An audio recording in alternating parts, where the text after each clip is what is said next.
The ongoing contest over the ideological direction of the Democratic Party has drawn significant attention to the upcoming primary elections in Florida, Alaska, and Wyoming. In Florida, the 25th Congressional District features a notable contest between Oliver Larkin, endorsed by the Democratic Socialists of America, DSA, and incumbent Representative Jared Moskowitz, a centrist Democrat with strong pro-Israel positions and institutional support.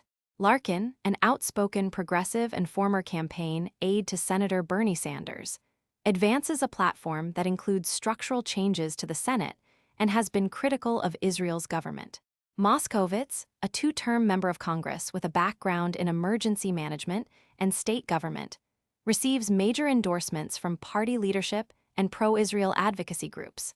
The state's political landscape is further shaped by the re-election bid of Representative Debbie Wasserman Schultz in the newly defined 20th District, a historically majority-minority seat.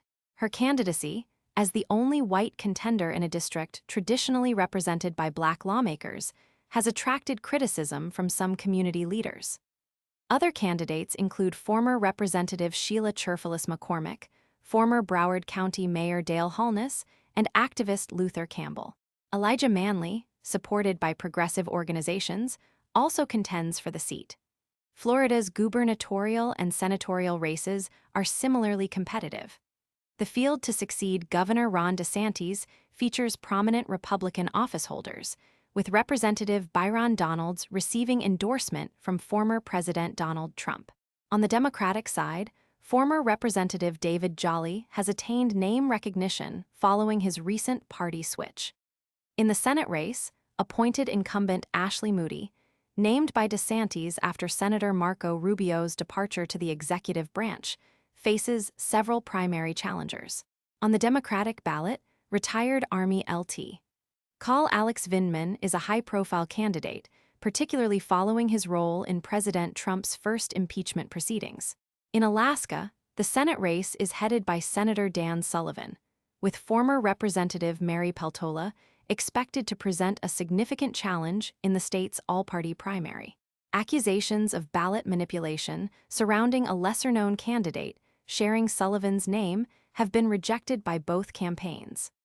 Alaska voters will also decide primaries for governor and for the state's at-large congressional seat, currently held by Republican Nick Bajich. Wyoming's primaries reflect continued support for former President Trump, particularly in his backing of Harriet Hageman for the U.S. Senate seat vacated by Cynthia Lummis. The state's gubernatorial and House races will also help determine the broader national balance of power in Congress.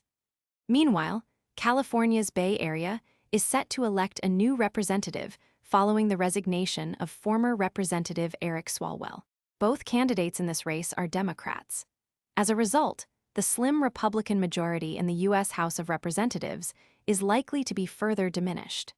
These primaries collectively illustrate the complex interplay of ideological, generational, and demographic forces shaping both party dynamics and the broader electoral landscape ahead of the midterm elections.